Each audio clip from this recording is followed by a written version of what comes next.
100,00,00,000 నిధులు 100 సార్లు చెప్పిన అధికారులు, గాని నాణ్యత విషయం మాత్రం పూర్తిగా మర్చిపోయారు. కేవలం పైకి కనిపించే మెరుగులు మాత్రమే సూపర్ హిట్ అని అనుకున్నారు. కానీ మేడారంలో జరుగుతుంది నాణ్యత పనులు కాదు, నాసి రకం పనులే అని మేడారం సంబంధించిన పనులు ప్రారంభమైనప్పటి నుంచి జాతర వరకు కూడా అటు ప్రతిపక్షాలు చెప్పుడో, లేదంటే మేడారంకి వచ్చిన భక్తులు చెప్పుడో, లేదంటే మేడారం వాసులు చెప్పుడో, ఇవన్నీ చెప్తుంటే చాలా సందర్భాల్లో మంత్రులు పొంగులేటన్న కావచ్చు, లేదంటే సీతక్కనే కావచ్చు, ఇక కొండా సురేఖక్కనే కావచ్చు, మమ్మల్ని చూసి ఓర్వలేకపోతున్నారు. మేడారం పనులు గత బీఆర్ఎస్ చేయలేదు కాబట్టి ఇవాళ మేము చేస్తున్నాం కాబట్టి కళ్ళు ఓర్చుకోలేకపోతున్నాయి అని మాట్లాడారు.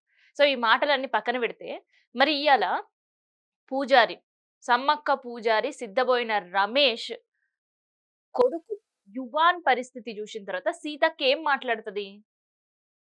సీతక్క యువాన్ పరిస్థితి కళ్ళారా చూసొచ్చింది. నాసి రకం పనుల వల్ల యువాన్ ఒక కాలికి రాడు, ఇంకొక కాలి పాదం తొలగించాల్సిన పరిస్థితి.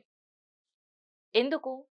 శిలలు ఊడి పైన పడితే ఆడుకున్న పిల్లాడి పైన నుజ్జు నుజ్జైన కాళ్ళు, రక్తం కారుతున్న సందర్భంలో ఆ పూజారి ఆ కొడుకుని హాస్పిటల్ తీసుకుపోయిన పరిస్థితి. సో ఇదే వార్తను మీడియాలలో కూడా రాసిండ్రు, పేపర్లలో రాసిండ్రు, సోషల్ మీడియాలలో వైరల్ అయినాయి. అప్పుడు కూడా పొంగులేటి స్పందన లేదు. ఎండోమెంట్ మినిస్టర్ ఎక్కడ వేరో తెలియదు. హుండీ ఆదాయం లెక్కలు చెప్పిన కొండా సురేఖక్క ఇప్పుడు ఈ యువాన్ని పరామర్శించడానికి ఎందుకు టైం లేదో నాకు తెలియదు. పూజారి కొడుకు కాబట్టి ఈ వార్త బయటకు వచ్చింది. అదే ఏదైనా సామాన్య భక్తుడికి వచ్చిన కొడుకు కావచ్చు, వాళ్ళ పిల్లలు కావచ్చు, కావద్దు అనే కోరుకుందాం. కానీ అలాంటి పరిస్థితిలో ఒక సామాన్యుడు ఉంటే వాళ్ళు ఎక్కడి నుంచి వచ్చిరో తెలీదు, ఎక్కడికి వెళ్ళినరో తెలీదు, అండ్ ఆ పరిస్థితుల్లో ఏ హాస్పిటల్లో జాయిన్ అయినరో తెలీదు. సో అక్కడ స్థానికంగా ఉండే దట్టు సమ్మక్క పూజారి కొడుకు విషయంలో జరిగింది కాబట్టి ఈ ఇన్సిడెంట్ బయటకు వచ్చింది. కానీ ఇదే జాతర సమయంలో చాలా మందికి గాయాలయ్యే భక్తులకి, ఆ గాయపడ్డ భక్తులు ఎవరో తెలియదు ఇప్పటి వరకు, వాళ్ళ పరిస్థితి ఎట్లా ఉందో తెలియదు. దీన్ని ఏమనాలి? 100,00,00,000 రూపాయల నిధులు ప్రభుత్వం వెచ్చించింది. కానీ అవి కాంట్రాక్టర్ల అకౌంట్లకు పోయినాయా? వాళ్ళ జోబులకు పోయినాయా? అక్రమార్కుల జోబులకు పోయినాయా? నాణ్యత లేని పనులు తూతూ మంత్రంగా చేసి 100 రోజులు, 100 సంవత్సరాలు ఎప్పటికీ ఉండేది, ఇది మా ముద్ర అని ప్రయత్నం చేసిన మంత్రుల జోబులకు పోయినాయా అని ప్రజలు ఇవాళ మాట్లాడుకుంటున్నారు. అలాంటి పరిస్థితులు ఇవాళ మేడారంలో కనిపిస్తున్నాయి. వనదే జాతర గురించి ఎంత మంచిగా చెప్పుకున్నారో ప్రజలు, ప్రజల కోసం, భక్తుల కోసం అక్కడ చేసిన ఏర్పాట్ల గురించి కూడా అంత బేకారుగా చెప్పుకునే పరిస్థితికొచ్చింది. సో చేసిన తప్పు అవును, నిజమే అని ఒప్పుకున్న పరిస్థితులు లేవు. అది ప్రతిపక్షాలు మా పైన చేస్తున్న విమర్శలుగా తీసుకున్నారు. ప్రతిపక్షాలు పనులు ఓర్వలేకనే ఇట్లాంటి కథనాలన్నీ సోషల్ మీడియాలో వైరల్ చేపిస్తున్నారు అన్నారు.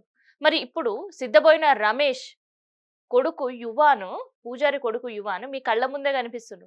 సో ఇది కూడా ప్రతిపక్షం చేసిన నాటకమేనా? లేదంటే ఎవరైనా మీ పైన గుప్పించిన విమర్శలా? లేదంటే ఇది కూడా కావాలనే చేసిండ్రంటారా సీతక్క? ఏందక్క సీతక్క? సీతక్క విషయంలా ఇంత మంచి ప్రాజెక్ట్ తీసుకొనొచ్చింది సీతక్క అంటే అందరు నమ్మిండ్రు సీతక్కని. సో నాణ్యమైన పనులు చేస్తది సీతక్క అని అనుకున్నారు. కానీ నాణ్యత లేని నాసి రకం పనులు సీతక్క కళ్ళ ముందు జరుగుతున్నా సీతక్క పట్టించుకోలేదు అనే విమర్శలు వినిపిస్తున్నాయి ఇవాళ. యువను ప్రభుత్వం నిర్లక్ష్యం వల్ల, కాంట్రాక్టర్లు నాసి రకం పనులు చేయడం వల్ల చిట్టి చిట్టి అడుగులేసుకుంటూ అల్లారుముద్దుగా కళ్ళ ముందు పేరెంట్స్ కళ్ళ ముందు తిరుగుతుంటే, ఆ పిల్లలు చిలిపి పనులు చేస్తుంటే, వాళ్ళు ఆడుతుంటే, వాళ్ళు పాడుతుంటే తల్లిదండ్రులు ఎంత సంతోషిస్తారు? ఇవాళ సంతోషం లేకుండా చేసిండ్రు. దీనికి కారణం పూర్తిగా ప్రభుత్వమే అంటుండ్రు.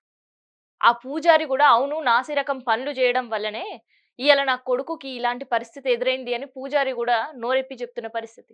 ఎళ్లి పరామర్శించేసి వస్తే యువాన్ కాలు తిరిగొస్తదా? పాదం తిరిగొచ్చేస్తదా? యువాన్ కాల్లో ఏసిన రాడ్ తొలగిపోతదా? ఏం చేయగలుగుతారు మీరు?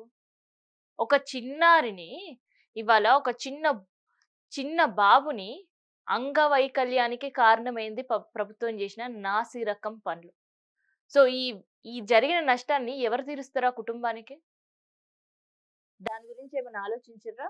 లేదు. సో పనుల గురించి ఆర్భాటంగా ప్రెస్ మీట్లు పెట్టిన సీతక్క పరామర్శించొచ్చిన తర్వాత అవును మా ప్రభుత్వం వైఫల్యం వల్లనే ఇలా జరిగింది, ఆ కాంట్రాక్టర్ పైన నేను చర్యలు తీసుకుంటా, సో ఇది నా దృష్టికి వచ్చింది అందుకని నేను స్పందిస్తున్నా అన్నరా? లేదు. సరే సీతక్క అంటే చేతులు దులుపుకొని ఎళ్ళిపోయినరో, లేదంటే చెప్పాలా వద్దని ఆలోచించిర్రో ఓకే. కానీ ఎండోమెంట్ పరిధిలో ఉండే ఆలయం సమ్మక్క సారలమ్మ జాతర. ప్రభుత్వం ఏర్పాట్లు జేషింది. 100,00,00,000 నిధులు ఖర్చు పెట్టింది. వచ్చిన హుండీ ఆదాయం ఎండోమెంట్ అకౌంట్‌లకు మరలించింది. మరి కొండా సురేఖకి ఏమైందో తెలవది. చాలా పెద్ద ఇన్సిడెంట్. సో, గతంలో భక్తులకు గాయమైనప్పుడు గూడా మాట్లాడలేదు కొండా సురేఖక్క. అండ్ ఇప్పుడు గూడా క్యాబినెట్ విస్తరణలో మరి సురేఖక్క పేరొస్తుంది అనే సందర్భంలా అందుకనే కామ్‌గా ఊరుకుందా? లేదంటే ఇట్లాంటి ఇష్యూస్ మాట్లాడకుండా దూరంగుంటే బెటర్ అని అనుకుందా? వేములవాడ రాజన్న కోడళ్ళకి సంబంధించి అయితే నోరు మెదపట్లేదు. కానీ అట్‌లీస్ట్ రీసెంట్‌గా జరిగిన జాతరనే గదా! ప్రభుత్వం జేసిన జాతరనే గదా! వచ్చిన నిధులు అకౌంట్‌లోకి మరలించుకున్న జాతరనే గదా! మరి దాని గురించి ఎందుకు మాట్లాడట్లేదు? పొంగులేటి. ఈ అన్న గూడా చాలా ఆర్భాటంగా అక్కడెళ్లి ఏమేం పనులు జరుగుతున్నాయి చూడండి. అది, ఇది అదని మస్తు ఆర్భాటం హడావిడి జేషిండు. మా పనుల వల్ల నాసిరకం ఇంత జేసిన తర్వాత గూడా ఇట్లుంది సిట్యుయేషన్ అని దెలిసిన తర్వాత ఆయన గూడా స్పందించని పరిస్థితి. అయితే ఇక్కడ ఎవరో స్పందిస్తే యువాన్ కాలు లో రాడ్ తొలగిపోతదనో, లేదంటే యువాన్ పాదం తిరిగొస్తదనో నా ఉద్దేశ్యం గాదు. అంటే అట్‌లీస్ట్ ఇప్పుడైనా నాసీ రకం పనులకు సంబంధించి అధికారులు పర్యవేక్షణ చేస్తే యువాన్ లాంటి చిన్న బిడ్డకి జరిగిన పరిస్థితి ఇంకొక బిడ్డకి జరగకుండా ఉంటది. పిల్లలైనా, పెద్దలైనా ఎవరికైనా ఇట్లాంటి దుస్థితి రాకుండా ఉంటది. సమ్మక్క సారలమ్మ తల్లులు వనప్రవేశం చేసినా కూడా ఆ గద్దెలు మహిమ ఉంటదని చాలా భక్తుల నమ్మకం. అందుకనే జాతర అయిపోయిన తర్వాత కూడా గద్దెల దగ్గర దర్శనం చేసుకోవడానికొస్తారు. బంగారం సమర్పించడానికి వస్తూనే ఉంటారు. అయినా ఆ భక్తులు సేఫ్‌గా ఎళ్ళే పరిస్థితులు లేవు అని యువాన్ ఘటన ఇవాళ అధికారులకి కనువిప్పులాగా ఉండాలి. యువాన్ ఘటనతోటి కళ్ళు తెరిచే అధికారులు మళ్ళీ నాణ్యత విషయంలో మనం చేసిన తప్పిదాలే గదా! అరే కాంట్రాక్టర్ నీకిచ్చినది ఏంది పరిస్థితి అని 4 మాటలు తిట్టి, మళ్ళొకసారి ఆ నాణ్యత విషయాన్ని పరిశీలించండి అని జెప్పాలి. సో, అప్పుడే ఇట్లాంటి ఇన్సిడెంట్ మళ్ళీ గద్దెల దగ్గర జరగకుండా ఉంటాయి. భక్తులు తల్లుల దర్శనం చేసుకొని, మొక్కుకొని లేదంటే మొక్కులు తీర్చుకొని ప్రశాంతంగా ఇంటికెళ్ళాలి తప్ప, రక్తపు మరకలతో మళ్ళీ వాళ్ళ ఇంటికి తిరిగెళ్ళొద్దు. ప్రశాంతంగా దర్శనం చేసుకొని ఎళ్ళాలి గానీ, ఏడుస్తూ కన్నీటితో ఆలయం నుంచి బయటికి గద్దెల దగ్గర నుంచి వెళ్ళొద్దు. ఇదే అక్కడ ప్రజలు కోరుకుంటున్నారు. అక్కడ వ్యాపారులు కోరుకుంటున్నారు.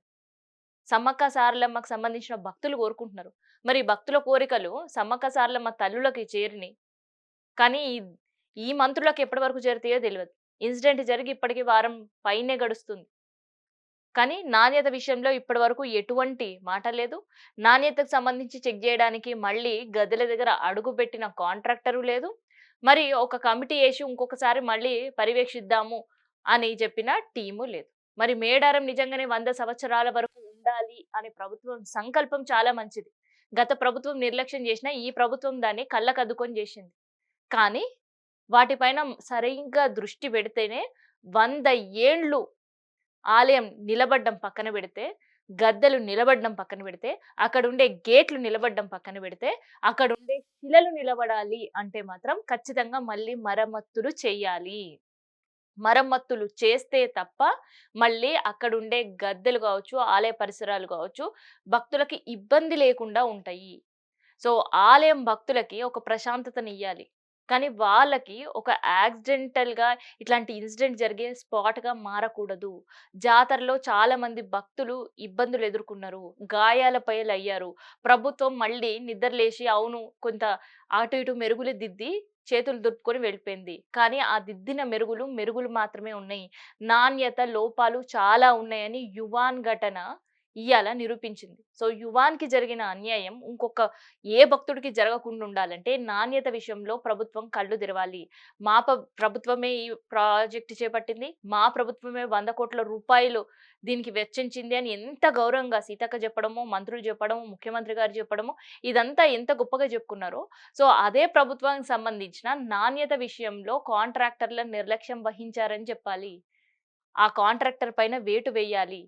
ఇంకొక కాంట్రాక్టర్‌కి బుద్ధొచ్చేటట్టు శిక్షలు విధించాలి అని అక్కడ భక్తులు, ప్రజలు కోరుకుంటున్నారు. మరి వాళ్ళ విషయంలో ప్రభుత్వం ఇప్పటివరకైతే ఏం నిర్ణయం తీసుకోలే. తీసుకుంటదా లేదా అనేది గూడా ఎదురు జూస్తున్నారు.